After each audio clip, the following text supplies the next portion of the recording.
بسم اللہ الرحمن الرحیم۔ السلام علیکم۔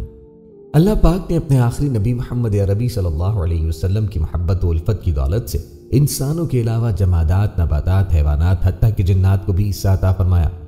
یاد رہے کہ جنات کی مختلف جماعتیں وقتاً فوقتاً بارگاہ رسالت میں حاضر ہوئی، قرآن بھی سنا اور اسلام پہ قبول کیا۔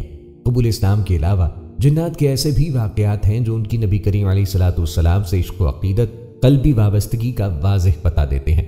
کبھی ولادت مصطفیٰ کی خوشی میں میلاد کے چرچے کیے تو کبھی گستاخان رسول کو کیفر کردار تک پہنچا کر نرالے انداز میں اسلام اور بانی اسلام خیر الانام صلی اللہ علیہ وآلہ وسلم کی صداقت کا پرچار کیا۔ پیارے دوستوں، حضرت انس بن مالک رضی اللہ تعالیٰ عنہ فرماتے ہیں کہ ایک روز نبی کریم علیہ الصلوۃ والسلام کے ہمراہ مکہ مکرمہ کے جنگلات کی طرف نکلے۔ ہم تہامہ پہاڑوں کے ایک پہاڑ پہ بیٹھے تھے۔ ایک بوڑھا شخص نمودار ہوا جو اپنی لاٹھی کے سہارے چل رہا تھا۔ اس نے آقا کریم علیہ الصلوۃ والسلام کو سلام کیا۔ آپ نے سلام کا جواب دیا اور فرمایا، یہ بوڑھا اپنی چال اور آواز سے جن معلوم ہوتا ہے۔ پھر آپ نے اس سے دریافت کیا، تو کون ہے؟ اس نے عرض کیا، حضور میں ایک جن ہوں، میرا نام باما بن ہیم بن اعرہیم بن لاقیس بن ابلیس ہے۔ نبی کریم علیہ الصلوۃ والسلام نے فرمایا کہ میں تیرے اور شیطان کے درمیان صرف 2 پشتوں کا فاصلہ دیکھ رہا ہوں۔ تیری عمر کتنی ہے؟ اس نے کہا، یا رسول اللہ، جتنی عمر دنیا کی ہے اتنی ہی میری عمر ہے، یا اس سے کچھ کم۔ جن دنوں قابیل نے حابیل کو قتل کیا تھا اس وقت میری عمر چند برس کی تھی۔ میں پہاڑوں میں دوڑتا پھرتا تھا اور لوگوں کے دلوں میں وسوسے ڈال دیا کرتا تھا۔ نبی کریم علیہ الصلوۃ والسلام نے فرمایا، یہ تو بہت برا عمل تھا۔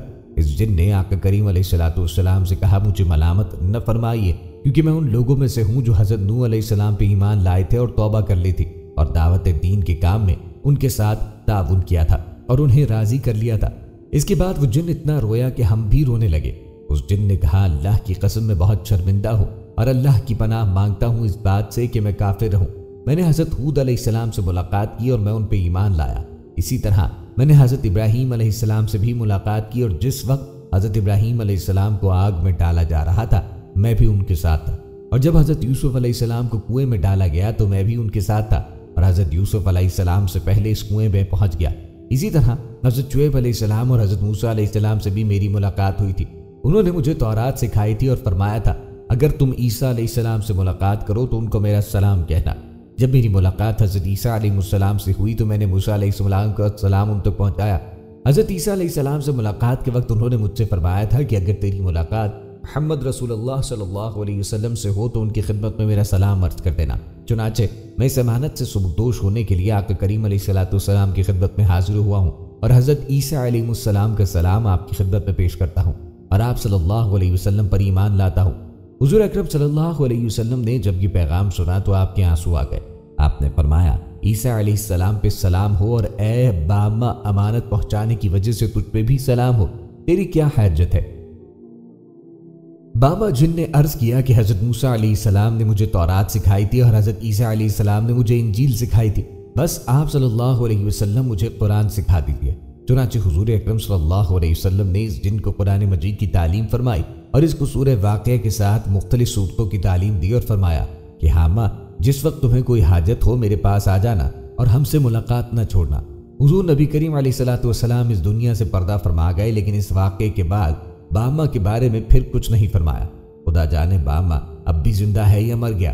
صحابی رسول حضرت جابر بن عبداللہ رضی اللہ عنہ کہتے ہیں کہ ہم لوگ ایک سفر میں رسول اللہ صلی اللہ علیہ وسلم کے ساتھ ہی تھے۔ آپ ایک کھجور کے درخت کے نیچے تشریف فرما تھے کہ بالکل ہی اچانک ایک بہت بڑے کالے سانپ نے آپ کی طرف رخ کیا۔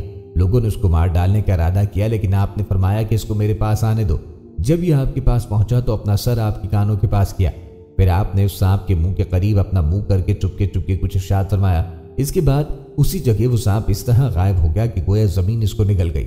حضرت جابر رضی اللہ تعالیٰ عنہ کہتے ہیں کہ ہم لوگوں نے عرض کی کہ یا رسول اللہ، آپ نے سانپ کو اپنے کانوں تک پہنچنے دیا۔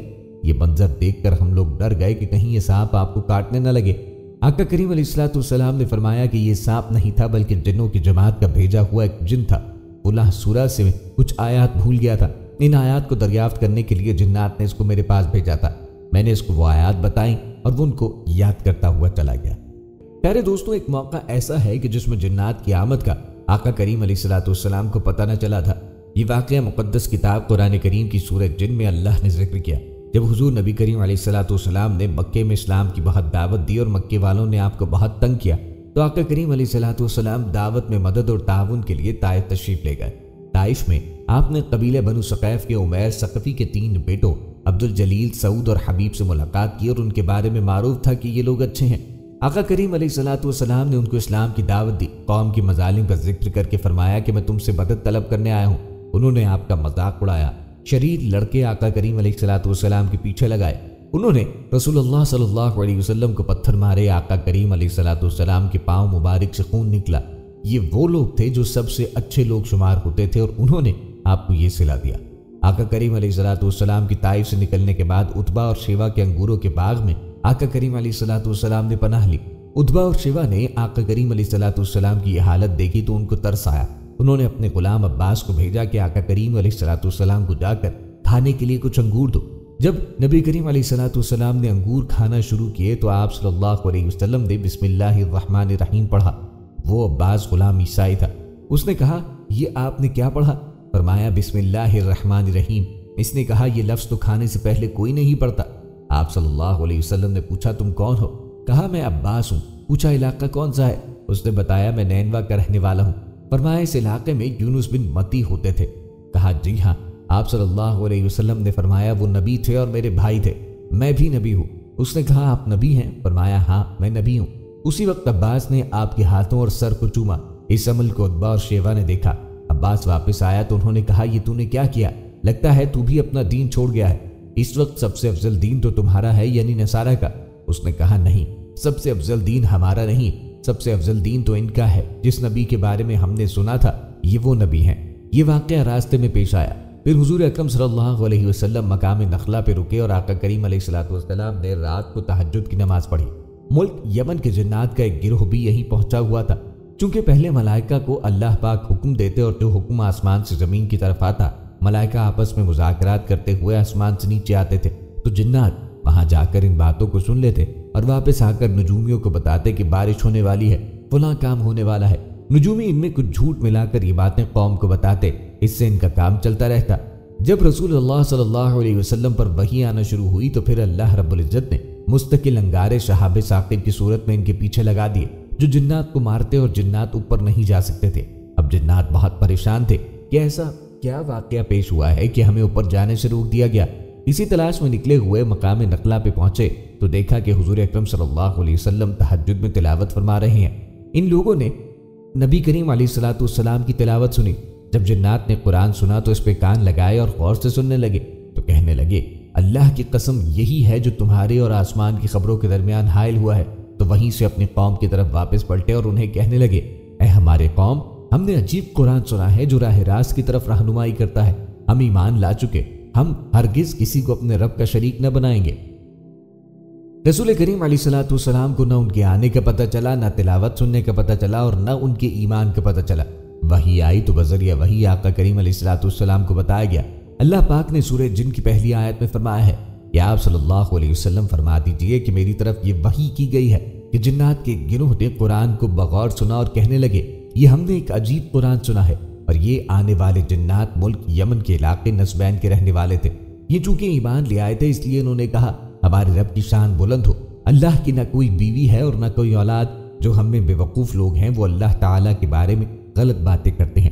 پیارے دوستو، آئیے اب تذکرہ کرتے ہیں حضرت علی رضی اللہ تعالیٰ عنہ اور نبی کریم علیہ الصلوۃ والسلام کے ایک سفر مبارک کا، جس کے دوران حضرت علی رضی اللہ تعالیٰ عنہ نے نبی کریم علیہ الصلوۃ والسلام کے حکم سے ہزاروں جنوں کا قتال بھی کیا اور ہزاروں کو مسلمان بنایا۔ پیارے دوستوں، آپ کو بتاتے چلیں کہ یہ عجیب و غریب واقعہ چند ضعیف اور ناقابل اعتبار کتابوں میں نقل کیا گیا ہے۔ بہت ڈھونڈنے کے بعد کسی صحیح کتاب میں اس کا حوالہ نہیں مل سکا۔ دوستوں، حضرت علی رضی اللہ تعالیٰ عنہ زمین پر اللہ کے شیر ہیں، آپ کے ہوتے ہوئے کوئی غالب نہیں آ سکتا۔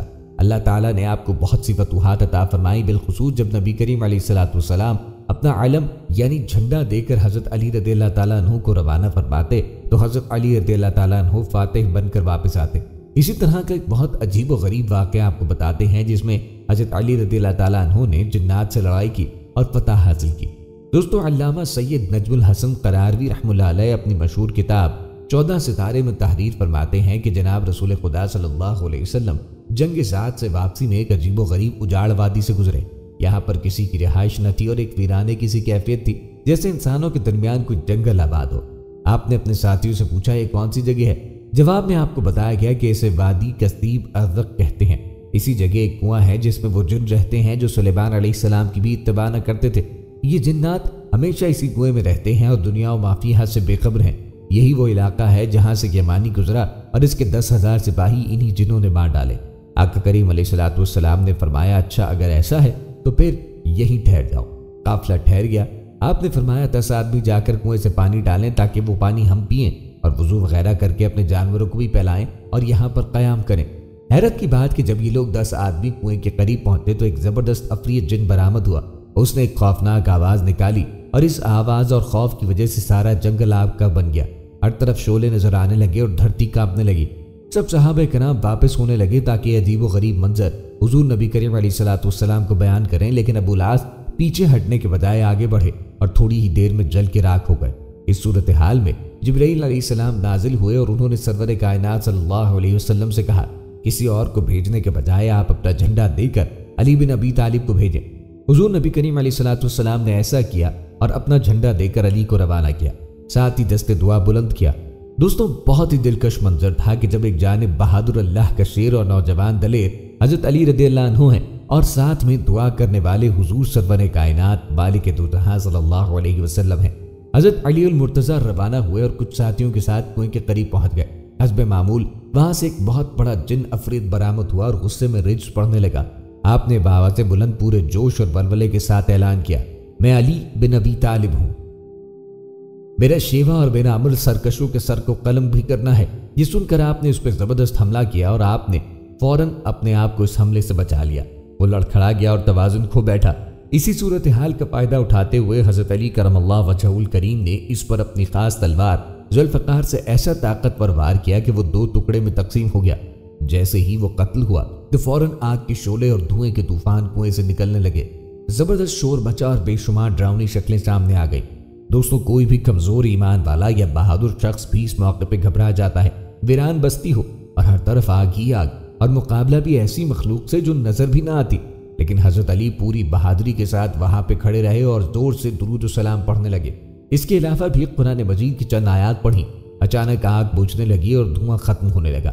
حضرت علی رضی اللہ تعالیٰ عنہ کنویں کی منڈیر پہ چڑھے اور نبی علیہ السلام کے حکم کے مطابق پانی نکالنے کے لیے ڈول کنویں میں ڈالا، مگر دوستوں ایک عجیب و غریب آواز پیدا ہوئی اور کنویں سے ڈول باہر پھینک دیا گیا۔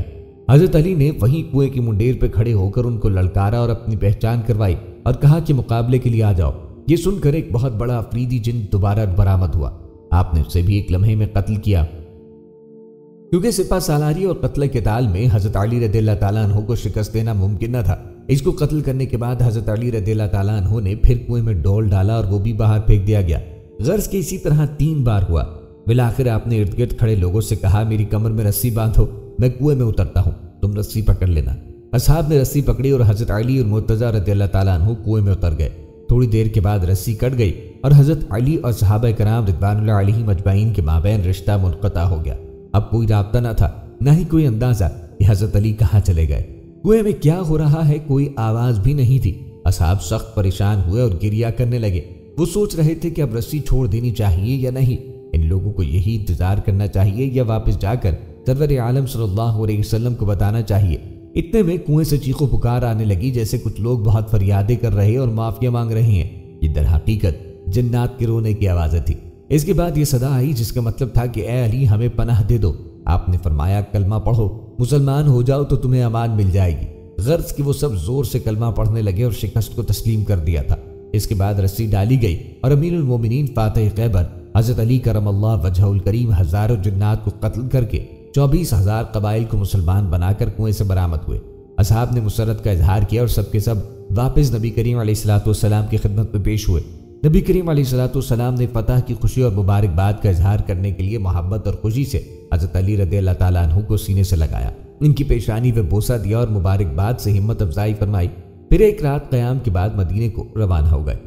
دوستو جیسے کہ ہم آپ کو بتا چکے ہیں کہ یہ عجیب و غریب واقعہ چند ضعیف اور ناقابل اعتبار کتابوں میں نقل کیا گیا۔ بہت ڈھونڈنے کے بعد کسی صحیح کتاب میں اس کا حوالہ نہ مل سکا۔ البتہ اس میں ایک بہت بڑا سبق یہ کہ جنات بھی انسانوں کی طرح علاقوں پہ قبضہ کرتے ہیں اور وہاں سے گزرنے والے راہگیروں اور انسانوں کو لوٹ لیتے ہیں، ان کو ڈرا دھمکا کر اپنی ڈاک بٹھاتے ہیں قتل و غارت بھی کرتے ہیں، مگر سچے اللہ والے ان سے کبھی نہیں ڈرتے۔ ان لوگوں کو اللہ نے ہمت اور قوت عطا فرما رکھی ہوتی ہے۔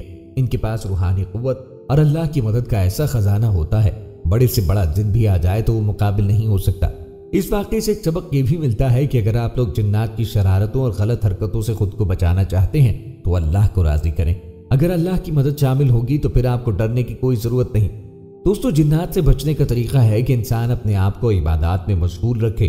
جتنی زیادہ عبادت کرے گا اس کا ایمان مضبوط ہوگا اور اللہ تعالیٰ اس کو غالب فرما دیں گے۔ اللہ سے دعا ہے کہ ہمارے دل میں ایمان کو ایسا پختہ فرما دیں کہ ہم اللہ کے سوا کبھی کسی سے نہ ڈریں۔ آمین یا رب العالمین۔ دوستوں، دور نبوت میں جب پیارے نبی کریم صلی اللہ علیہ وسلم مسجد میں بیٹھے تھے تو مدینے میں ایک ایسا جن داخل ہوا جو آدھا انسان کی شکل میں تھا اور آدھا جن۔ اس جن کا قد 40 گز لمبا تھا۔ سب لوگ ڈر کے بھاگنے لگے اور سب مسجد نبوی میں آئے۔ لوگوں نے کہا، یا رسول اللہ، ہمیں اس بلا سے بچائیں۔ وہ بلا سیدھا مسجد نبوی کی طرف آ رہی ہے۔ تو آقا کریم علیہ الصلوۃ والسلام نے کہا، تم کیوں ڈر رہے ہو؟ میں تمہارے ساتھ ہوں۔ اتنے میں وہ جن مسجد نبوی میں داخل ہوا اور اس نے کہا کہ یا رسول اللہ، میں آپ کے پاس ایک آرزو لے کے آیا ہوں۔ تو آقا کریم علیہ الصلوۃ والسلام نے اس سے پوچھا کہ تمہاری کون سی آرزو ہے؟ اس نے کہا، یا رسول اللہ، آپ دیکھ رہے ہیں کہ میرے گال سے خون بہہ رہا ہے اور میرے ہاتھ کھجور کے پتے سے بندھے ہیں۔ آقا کریم علیہ الصلوۃ والسلام نے فرمایا کہ تمہارے ہاتھ کس نے اور کب باندھے؟ اس نے جواب دیا کہ حضرت آدم سے 30,000 سال پہلے مجھے اللہ نے زمین پہ پیدا کیا۔ میری طاقت تمام جن و مخلوق سے زیادہ تھی اور میں جنوں پر ظلم کیا کرتا تھا۔ جو بھی جن مجھے ملتا تو میں اس کو مار دیتا یا اس کو معذور بنا دیتا۔ ایک دن میرے سامنے سے ایک بہت ہی خوبصورت نوجوان گزرا جو جن مخلوق میں سنا تھا۔ میں نے سوچا کہ اس کو قتل کر دوں تو میں نے اس نوجوان کو کہا کہ میں تمہیں قتل کر دوں یا معذور؟ اس نے کہا کہ تم ایسا کیوں کرو گے؟ میں نے کہا، یہ میرے دل کا شوق ہے، اس کام میں مجھے بہت مزہ آتا ہے۔ نوجوان نے مجھ سے پوچھا کہ تم نے آج تک کتنوں کو قتل کیا، کتنوں کو معذور کیا؟ تو میں نے کہا، بے حساب لوگوں کو۔ اس نوجوان نے کہا کہ آج میں سب کا حساب کر دوں گا۔ اب یہ سن کر مجھے غصہ آیا تو میں نے اس پہ حملہ کیا، لیکن اس نوجوان نے میرا حملہ ناکام کیا اور مجھے ایک تھپڑ مارا اور وہی میں ایک تھپڑ سے ہی بے جان ہو گیا۔ پھر اس نے مجھے کھجور کے پتے سے باندھ دیا۔ میرے اندر جتنی طاقت تھی اس کے ایک تھپڑ سے ختم ہو گئی۔ میں نے اس کی بہت منت سماجت کی کہ مجھے معاف کر دو، لیکن وہ جاتے جاتے میری نظروں سے غائب ہو گیا۔ میں اپنی قوم کے پاس گیا، لیکن نہ ہی میرا درد گیا اور نہ ہی کوئی میرے ہاتھ کھول پایا اور سب بے بس ہو کے چلے گئے۔ پھر اللہ نے حضرت آدم علیہ السلام کو پیدا کیا۔ میں ان کے پاس بھی گیا لیکن انہوں بھی کوشش کی، نہ کھول پائے، اور ابھی بہت سارے اللہ کے نبی آئے لیکن کوئی نہ کھول پایا۔ میں حضرت ابراہیم کے پاس گیا، وہ بھی نہ کھول پائے۔ اوپر سے اللہ کی وحی آئی، اے ابراہیم، اس کو چھوڑ دو، اس کو وہی کھولے گا جس نے اس کو باندھا ہے۔ تو میں نے پوچھا، اچھا کہ وہ کون ہے جو کھول پائے گا؟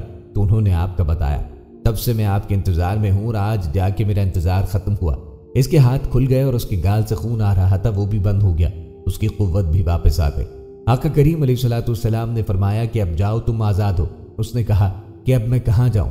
مجھے تو ہزاروں سال بعد حق ملا ہے، اب میں حق کو چھوڑ کر کہاں جاؤں؟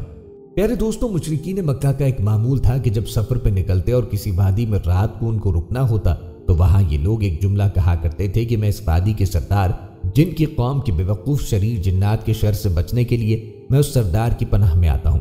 یہ ان کا معمول تھا کہ ایسے کہا کرتے۔ یہاں ذکر فرمایا کہ لوگوں میں کتنے ہی لوگ ایسے ہیں جو جنات کی پناہ میں آتے ہیں، اور یہ بات جنات کو مزید گمراہ کرتی ہے، اکڑ میں مبتلا کرتی ہے کہ دیکھو انسان ہی ہم سے مدد مانگتے ہیں۔ ایک صحابی رسول اپنے اسلام لانے کا واقعہ خود بیان کرتے ہیں کہ میں ریگستان کے علاقے میں سفر کر رہا تھا، اچانک مجھ پہ نیند کا غلبہ ہوا تو وہیں اونٹنی سے اترا اور سو گیا۔ یہی جملہ میں نے بھی کہہ دیا کہ وہاں کے جنات سے پناہ۔ جب میں سویا تو خواب میں دیکھا کہ ایک شخص آیا اور میری اونٹنی کا گلا کاٹنے لگا۔ میں اٹھا تو وہاں کوئی بھی نہ تھا۔ میں پھر سو گیا اور دیکھا کہ اونٹنی کا کوئی گلا کاٹ رہا ہے۔ میں اٹھا تو کوئی بھی نہ تھا، البتہ اونٹنی گھبراہٹ کا شکار تھی، حرکت کر رہی تھی۔ میں پھر سو گیا۔ تیسری بار خواب میں نے پھر یہی واقعہ دیکھا۔ پھر جب میں نیند سے بیدار ہوا تو دیکھا کہ میری اونٹنی تڑپ رہی ہے اور وہی شخص جس کو میں نے خواب میں اپنی اونٹنی پہ حملہ کرتے دیکھا تھا کھڑا ہے۔ اس کے ہاتھ میں ایک ہتھیار ہے۔ ساتھ ہی ایک بوڑھے کو بھی دیکھا جو اس نوجوان کا ہاتھ پکڑے ہوئے ہے اور اونٹنی پہ حملہ کرنے سے اسے روک رہا ہے۔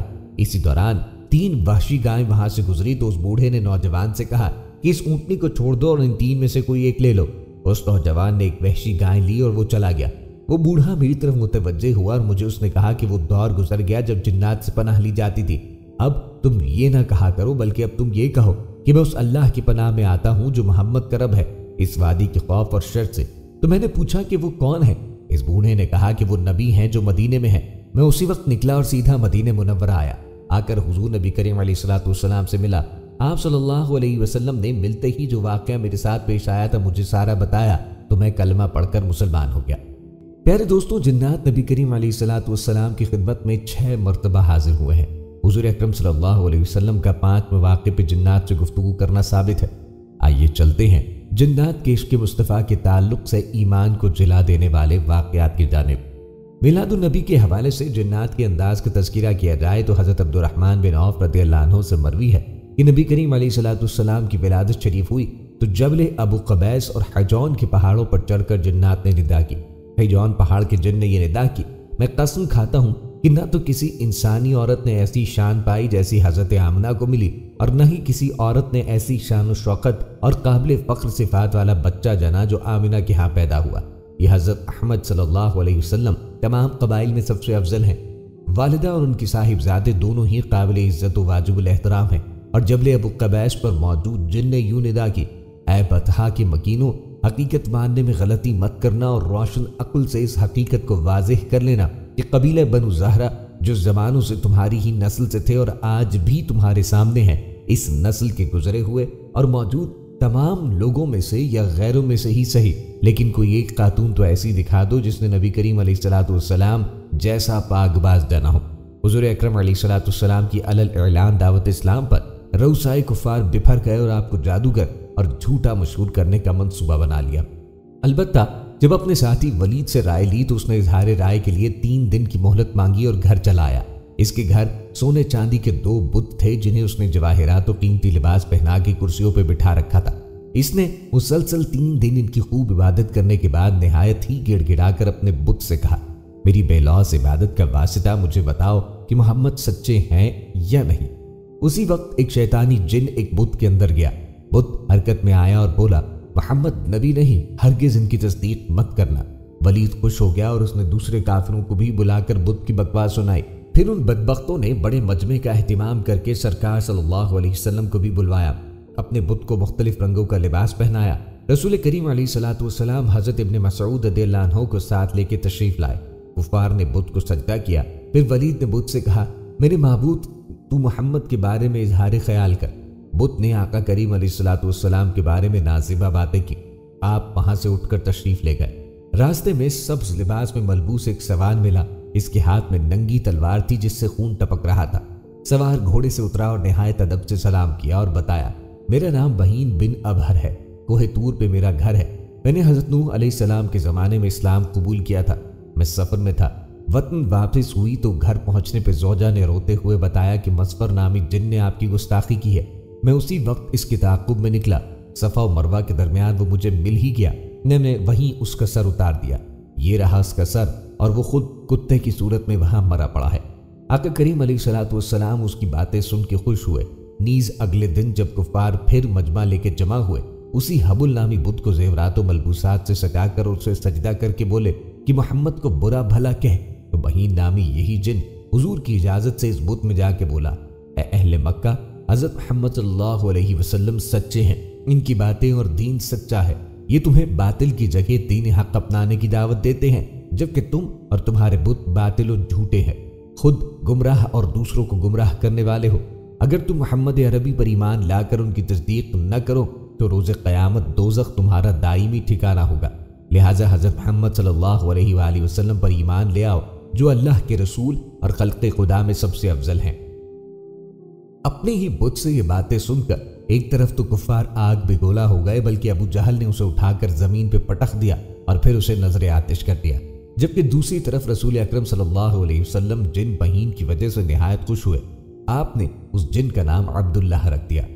پیارے دوستوں، معلوم ہوتا ہے کہ مسلمان جنات اسی باقاعدگی سے ارکان اسلام کی ادائیگی کرتے ہیں جس طرح ہم انسان کرتے ہیں۔ نہ صرف اتنا بلکہ ایک جن کا واقعہ ہے جو حج کے لیے جانے والوں کے راستے میں رہنمائی کرتا تھا۔ حضرت عبداللہ بن بشر کے آزاد کردہ غلام سے روایت کرتے ہیں، وہ فرماتے ہیں کہ ایک جماعت حضرت عثمان غنی رضی اللہ عنہ کے دور خلافت میں حج کے لیے نکلی تو ان کو راستے میں پیاس لگی۔ جب وہ پانی کے ایک ذخیرے کے پاس پہنچے تو پتہ چلا کہ پانی کھارا ہے۔ ان لوگوں میں سے بعض نے کہا یہاں سے چلے جانا ہی بہتر ہے کیونکہ ہمیں ڈر ہے کہ کہیں یہ پانی ہمیں ہلاک نہ کر دے۔ اس لیے تم اس سے پانی نہ پیو، آگے کچھ فاصلے میں پانی ہے، وہاں سے پی لینا۔ چنانچہ وہ لوگ وہاں سے چل پڑے حتیٰ کہ شام ہو گئی اور اس پانی تک نہ پہنچ سکے۔ تو ان میں سے کچھ لوگ ایک دوسرے سے کہنے لگے کاش ہم سب کھارے پانی کی طرف واپس لوٹ جاتے تو کتنا بہتر ہوتا۔ پھر وہ لوگ رات بھر سفر کرتے رہے، یہاں تک کہ وہ کھجور کے درخت کے پاس پہنچے۔ وہاں پہنچنے پر اچانک ان کے سامنے ایک عجیب و غریب شخصیت کا آدمی نمودار ہوا۔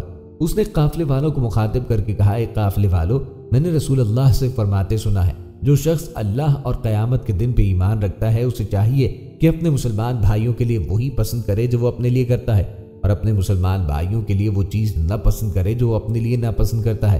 لہٰذا میں تم لوگوں کو ایک بات بتاتا چلوں کہ تم لوگ یہاں سے چلے جاؤ، یہاں تمہیں تمہارا مقصد یعنی پانی نہ ملے گا، اور جب چلتے چلتے تم لوگ ایک ٹیلے تک پہنچو تو اپنے دائیں جانب مڑ جانا، وہاں تمہیں پانی مل جائے گا۔ یہ سن کر ان قافلے والوں میں سے ایک شخص کہنے لگا، اللہ کی قسم میرا خیال ہے یہ شیطان ہے۔ پھر دوسرے نے کہا، نہیں، یہ شیطان نہیں ہو سکتا، شیطان ایسی باتیں نہیں کر سکتا جیسی باتیں اس شخص نے کی ہیں، یہ کوئی مسلمان جن ہے۔ یہ کہہ کے وہ لوگ وہاں سے چل پڑے اور جس جگہ کے متعلق اجنبی شخص نے نشاندہی کی تھی، جب وہ اس ٹیلے کے پاس پہنچے تو پانی مل گیا۔ در حقیقت وہ ایک مسلمان جن تھا جو حج کے لیے آنے والے قافلوں کی انسانی روپ میں ظاہر ہو کر مدد کرتا تھا۔ بے شک جنات بھی حج ادا کرتے ہیں، کیونکہ جب حضرت ابراہیم علیہ السلام اور ان کے بیٹے اسماعیل نے خانہ کعبہ کی تعمیر مکمل کی تو اللہ تعالیٰ نے ابراہیم علیہ السلام کو حکم دیا، اب آپ تمام جنات اور انسان کو بیت اللہ کی حج کی دعوت دیں۔ لہٰذا انہوں نے ایسا ہی کیا۔ بس مسلمان جنات نے ان کے حکم کے مطابق حج کی ادائیگی کی، اور کوئی شک نہیں کہ وہ یہ عمل آج تک سر انجام دے رہے ہیں۔ دوستوں، آپ کو بتاتے چلیں کہ جنات کے نام سے منسوب قرآن مجید میں سورہ جن موجود ہے۔ اسی طرح ایک مسجد الجن بھی ہے۔ مکہ مکرمہ کی تاریخی اور ابدی شہرت کی حامل مساجد میں مسجد الجن کو بھی لازوال مقبولیت ملی۔ مسجد الجن مسجد حرام کی شمال کی جانب 3 کلومیٹر کی مسافت پر واقع تاریخ اسلام کی عظیم یادگار سمجھی جاتی ہے۔ کتب تواریخ میں اس کی شہرت کے اور بھی کئی واقعات ملتے ہیں، تاہم اس کی سب سے بڑی وجہ شہرت یہاں پر نبی کریم علیہ السلام کے ہاتھ پر جنات کی ایک جماعت کا قبول اسلام ہے۔ مسجد حرام کے شمال میں 3000 میٹر کے فاصلے پر جہاں آج مسجد الجن موجود ہے، جنات کی ایک جماعت نے حضور نبی کریم علیہ السلام کے ہاتھ پر اسلام قبول کیا، آپ سے قرآن پاک سنا۔ اس موقع پر آقا کریم علیہ السلام نے جنات کے سوالات کے جواب دیے۔ مستند تاریخی مصادر اور کتب سیر سے معلوم ہوتا ہے کہ ایک بار آپ جلیل القدر صحابی عبداللہ بن مسعود کو ہمراہ لیے رات کے وقت اس جگہ پہنچے۔ آپ نے عبداللہ بن مسعود کو ایک خاص مقام سے آگے بڑھنے سے منع فرمایا تاکہ کہیں جنات انہیں نقصان نہ پہنچا دیں۔ پھر آپ کی ملاقات جنات کے ایک گروپ سے ہوئی جنہوں نے اسلام قبول کیا اور آپ سے اسلامی تعلیمات حاصل کرنے کے بعد واپس چلے گئے۔ قرآن پاک کی سورہ جن وہیں اور اسی واقعے کے تناظر میں نازل ہوئی۔ بعد ازاں اسی مناسبت سے وہاں ایک وسیع و عریض مسجد تعمیر کی گئی جسے مسجد الجن کا نام دیا گیا۔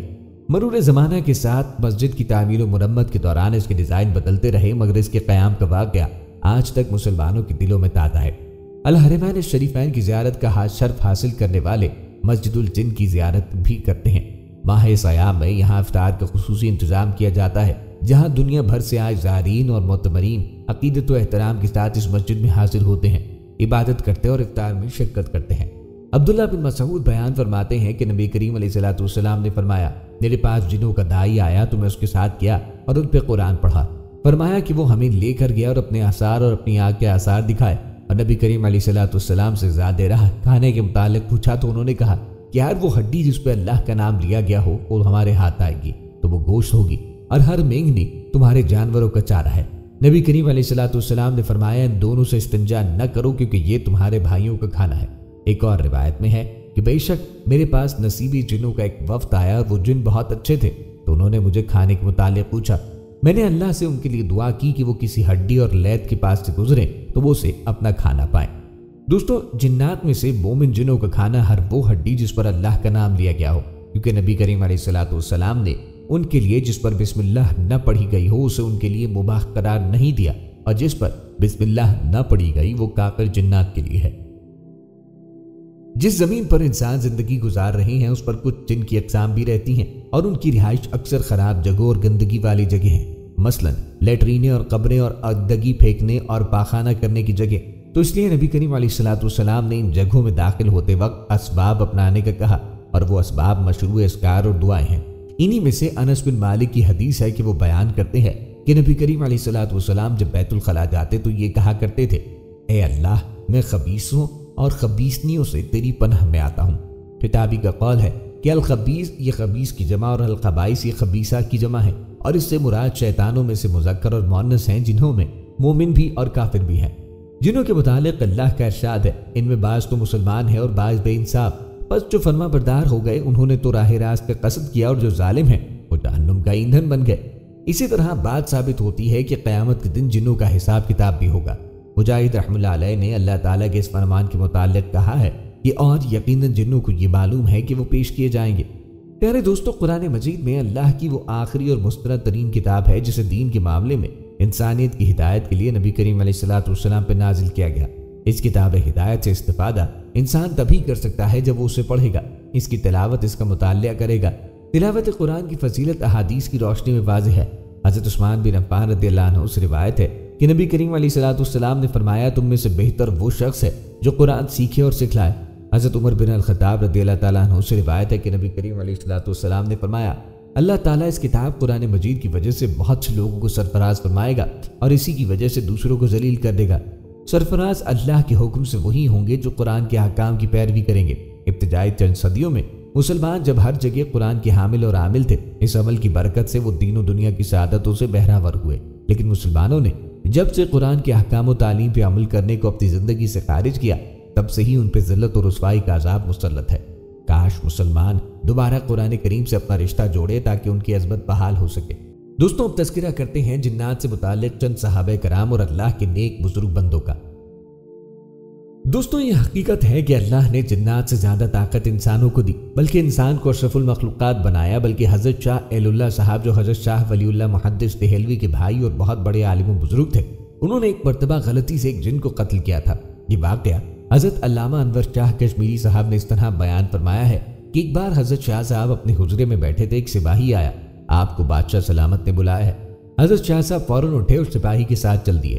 وہ سپاہی آپ کو بجائے لال قلعہ لے جانے کے دہلی سے باہر پہاڑ گنج کی طرف لے گیا۔ وہاں جا کر ایک غار کے پاس کھڑے ہو کر کہنے لگا کہ اس غار میں داخل ہو جائیں۔ جب شاہ صاحب اس غار میں داخل ہوئے تو کیا دیکھتے ہیں کہ جنات کا بہت بڑا مجمع اور ان کا بادشاہ بیٹھا ہے۔ اس کی جانب ایک بہت بڑا جن بیٹھا ہے۔ بادشاہ کے سامنے ایک مردہ لٹکایا ہوا ہے، ایک مرد اور ایک عورت وہاں کھڑے ہیں۔ انہوں نے حضرت شاہ صاحب کی طرف اشارہ کر کے کہا اس آدمی نے ہمارے اس بیٹے کو قتل کیا، ہمیں قصاص دلوانا چاہیے۔ حضرت شاہ اہل اللہ صاحب سمجھ گئے کہ آپ نے فرمایا تم لوگ مجھ سے قصاص نہیں لے سکتے، کیونکہ حدیث شریف میں ہے کہ جس شخص نے اپنی ہیت بدل دی، اگر اس شخص کو کوئی غلط فہمی سے مار ڈالے، اس مارنے والے سے قصاص یا خون بہا نہیں لے سکتے۔ بادشاہ نے اس جن سے جو اس کی دائیں جانب بیٹھا تھا پوچھا کہ کیا یہ حدیث سرور کائنات صلی اللہ علیہ وسلم کی ہے؟ معلوم ہوتا ہے کہ وہ جنات سب مسلمان تھے۔ اس نے کہا کہ ہاں یہ حدیث شریف ہی ہے۔ جب فخر دو عالم صلی اللہ علیہ وسلم نے ارشاد فرمایا تھا تو میں اس وقت سرکار دو عالم صلی اللہ علیہ وسلم کے دربار میں تھا، میں نے اپنے کانوں سے حدیث کو سنا ہے۔ حضرت شاہ اللہ صاحب فرماتے ہیں کہ بادشاہ نے پھر مجھ سے یہ حدیث سن کے رہا کر دیا اور مجھ سے قصاص نہیں لیا۔ مجھ کو اپنے رہا ہونے کی اتنی خوشی نہ ہوئی جتنی خوشی مجھے اس صحابی جن کے دیکھنے سے ہوئی۔ پھر شاہ اہل اللہ صاحب نے ان صحابی جن سے وہی حدیث سنی اور تابعی ہو کر واپس آ گئے۔ ایک دفعہ ایک شخص نماز فجر ادا کرنے کے لیے مسجد میں گیا۔ معمول کے مطابق خواجہ حسن بصری مسجد کے اندر موجود تھے۔ اس شخص نے مسجد کا دروازہ اندر سے بند پایا۔ اندر سے خواجہ حسن بصری کی دعا مانگنے کی اونچی آواز باہر آ رہی تھی اور ساتھ میں بہت سے لوگوں کے دعا کے جواب میں آمین کہنے کی بھی آواز آ رہی تھی۔ اس شخص نے گمان کیا کہ شاید خواجہ حسن بصری کے احباب مسجد میں موجود ہیں۔ وہ کچھ دیر انتظار میں باہر بیٹھا رہا۔ جب کافی دیر تک اندر سے کسی نے دروازہ نہ کھولا اور صبح کا وقت قریب آنے لگا تو اس نے اٹھ کر ہاتھ سے دروازہ کھولا تو خود بخود کھل گیا، جو کہ پہلے اندر سے بند تھا۔ جب وہ مسجد کے اندر داخل ہوا تو اس نے خواجہ حسن بصری کے علاوہ کسی اور کو نہ پایا۔ اسے بہت تعجب ہوا۔ بہرحال اس نے نماز فجر ادا کی اور حضرت حسن بصری کی خدمت میں حاضر ہو کر عرض کی، حضور میں نے مسجد کا دروازہ اندر سے بند پایا تھا اور آپ کی دعا کے ساتھ ایک بہت بڑی جماعت کی آمین کی آواز بھی سنی، مگر جب کچھ دیر کے بعد دروازہ کھلا تو آپ کے علاوہ کوئی دوسرا مسجد میں نہ تھا۔ خدا را بتائیے یہ ماجرا کیا ہے؟ خواجہ حسن بصری نے اس شخص کو تاکید کی خاموش رہے اور اس بارے میں کسی کو کچھ نہ بتائے۔ ہر روز فجر کی نماز سے پہلے جن اور پریوں کی جماعت میرے پاس درس لینے اور بات سننے آتی ہے، آخر میں دعا ہوتی ہے۔ آج بھی وہ مسجد کے اندر موجود تھے اور انہوں نے ہی دروازہ بند کر رکھا تھا، اور جب وہ باہر نکلے تو تمہیں خبر نہ ہوئی۔ وہاب بن مربع نے روایت کیا کہ حضرت وہاب رحمہ اللہ علیہ اور حضرت حسن بصری رحمہ اللہ علیہ ہر سال حج کے زمانے میں مسجد خیف میں ملا کرتے تھے۔ ایک دن یہ دونوں حضرات اپنے ساتھیوں کے ساتھ گفتگو کر رہے تھے کہ اچانک سے ایک چھوٹا سا پرندہ ان کے سامنے آیا، یہاں تک کہ حضرت وہاب رحمہ اللہ علیہ کی جانب ایک حلقے میں بیٹھ گیا اور سلام کیا۔ سلام سن کر انہوں نے سلام کا جواب دیا۔ پرندے کو سلام کرتا دیکھ کر انہوں نے جان لیا کہ وہ کوئی جن ہے۔ پھر وہ اس کی طرف متوجہ ہوئے اور گفتگو کرتے ہوئے اس سے پوچھا، تم کون ہو؟ اس نے جواب دیا، میں ایک مسلمان جن ہوں۔ پھر آپ نے اس سے پوچھا، کہو تم کو کیا کام ہے؟ اس نے جواب دیا، حضرت آپ یہ نہیں پسند کرتے کہ ہم آپ کی مجلس میں بیٹھے اور آپ سے علم حاصل کریں؟ کیا آپ جانتے ہیں کہ ہم میں آپ سے روایت کرنے والے بہت سے حضرات ہیں؟ آپ نے دریافت کیا، وہ کیسے؟ اس جن نے کہا، ہم مسلمان جنات آپ لوگوں کے ساتھ بہت سے کاموں میں شریک ہوتے ہیں۔ آپ رحمہ اللہ علیہ نے پوچھا، وہ کون سے کام ہے؟ جن کہنے لگا، ہم آپ انسانوں کے ساتھ بنا ظاہر ہوئے نماز میں، جہاد میں، بیماروں کی عیادت میں، نماز جنازہ اور حج و عمرہ وغیرہ میں شامل ہوتے ہیں۔ مزید یہ کہ صاحب علم حضرات سے بھی علم حاصل کرتے ہیں اور قرآن پاک کی تلاوت بھی سنتے ہیں۔ حضرت وہاب رحمہ اللہ علیہ نے پوچھا، تمہارے جنات میں راویوں میں سے کون سے راوی افضل ہیں؟ اس پرندے نے حضرت حسن بصری رحمہ اللہ علیہ کی طرف اشارہ کرتے ہوئے کہا، اس شیخ کے راوی ہمارے نزدیک افضل ہیں۔ اتنے میں حسن بصری رحمہ اللہ علیہ نے جب حضرت وہاب رحمہ اللہ علیہ کو کسی دوسری طرف مشغول دیکھا تو فرمایا، آپ کس سے گفتگو کر رہے ہیں؟ حضرت وہاب رحمہ اللہ علیہ نے جواب دیا اور کہا، اپنے مجلسی کے افراد سے۔ پھر جب وہ جن وہاں سے رخصت ہو گیا تو حضرت وہاب رحمہ اللہ علیہ نے حسن بصری رحمہ اللہ علیہ کو جن سے گفتگو کا سارا واقعہ سنایا اور کہا، میں اس جن سے ہر سال حج کے موقع پہ ملاقات کرتا ہوں۔ وہ مجھ سے سوالات کرتا ہے اور میں جواب دیتا ہوں۔ ایک سال وہ مجھے طواف کی حالت میں ملا۔ جب ہم نے طواف مکمل کیا تو ہم دونوں مسجد الحرام کے نزدیک کونے میں بیٹھ گئے۔ میں نے اس سے کہا، مجھے اپنا ہاتھ دکھاؤ۔ جب اس نے اپنا ہاتھ میری طرف بڑھایا تو اس کا ہاتھ بلی کے پنجے جیسا تھا اور اس پر بہت سے بال تھے۔ پھر میں نے اپنا ہاتھ اس کے کندھے پہ رکھا تو مجھے ایسا محسوس ہوا کہ میرا ہاتھ کے نیچے اس کے جسم پر اڑنے کے لیے پڑ ہے۔ میں نے اپنا ہاتھ تیزی کے ساتھ کھینچ لیا۔ پھر ہم تھوڑی دیر بات کرتے رہے اور اس کے بعد اس نے مجھ سے کہا، اے ابو عبداللہ، آپ میرے ہاتھ پہ اپنا ہاتھ دیجئے۔ جب میں نے اپنا ہاتھ اس کے ہاتھ میں دیا، اس نے میرے ہاتھ کو اتنے زور سے دبایا کہ قریب تھا میرے منہ سے چیخ نکل جاتی۔ وہ ہنسنے لگا۔ میں اس جن سے ہر سال حج کے موقع پہ ملتا تھا، لیکن اس سال میں اس جن سے نہیں ملا۔ مجھے گمان ہوا کہ شاید اس کا انتقال ہو گیا، لیکن آج اس نے آ کر مجھ سے ملاقات کی۔ حضرت ابن عباس رضی اللہ عنہ سے روایت ہے کہ رسول اللہ نے فرمایا، بے شک وہ شخص جس کے دل میں قرآن کا کچھ حصہ یاد نہ ہو وہ ویران گھر کی طرح ہے۔ یعنی جیسے ویران گھر خیر و برکت اور رہنے والوں سے خالی ہوتا ہے، ایسے ہی شخص کا دل خیر و برکت اور روحانیت سے خالی ہوتا ہے، جسے قرآن مجید کا کوئی بھی حصہ یاد نہیں۔ اس سے معلوم ہوتا ہے کہ ہر مسلمان کو قرآن مجید کا کچھ نہ کچھ حصہ ضرور زبانی یاد کرنا چاہیے تاکہ وہ اس وعید سے محفوظ رہے۔ نیز عبادت اور قرآن کریم کے ذریعے شیطانی جنات کے شر سے خود کو محفوظ رکھ سکے۔ جنات ایک ایسی مخلوق ہے کہ جو انسانوں سے پہلے اس دنیا میں موجود تھی اور یہ مخلوق آج بھی ہمارے آس پاس رہتی ہے، لیکن انسانی آنکھ جنات کو نہیں دیکھ پاتی، بلکہ دین اسلام سمیت دنیا کے تمام مذاہب جنات کی تخلیق اور ان کے وجود کو تسلیم کرتے ہیں۔ تمام آسمانی کتب میں بھی جنات کا ذکر جا بجا ملتا ہے۔ جس طرح ہم انسانوں کی مختلف اعتبار سے مختلف اقسام ہیں، اسی طرح معاملہ جنات کا بھی ہے۔ مثلا ہم انسانوں میں مختلف قومیں، قبائلے اور خاندان ہوتے ہیں، ایسی ہی جنات میں بھی ہوتے ہیں۔ جیسے ہم انسانوں میں مختلف زبانیں بولی جاتی ہیں، ایسی ہی جنات مختلف زبانیں بولتے ہیں۔ جیسے ہم انسانوں میں مختلف نظریات کے حامل انسان ہوتے ہیں، ویسی ہی جنات میں بھی مختلف نظریات کے حامل مسلمانوں، کافر، عیسائی، یہودی، دیوبندی، بریلوی وغیرہ نظریات کے جنات ہوتے ہیں۔ لہٰذا اسی حوالے سے آج کی اس ویڈیو میں ہم آپ کو جنات کی کچھ اقسام کے بارے میں بتائیں گے جو ہزاروں برس سے زمین پہ آباد ہیں۔ نبی کریم علیہ السلام نے ارشاد فرمایا، جنات کی 3 اقسام ہیں۔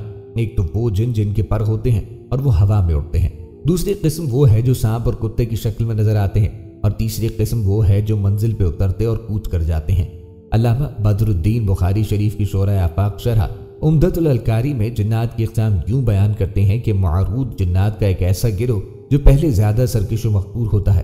معروض جنات کا یہ گروہ اللہ کا بہت زیادہ نافرمان اور گناہ گار ہے۔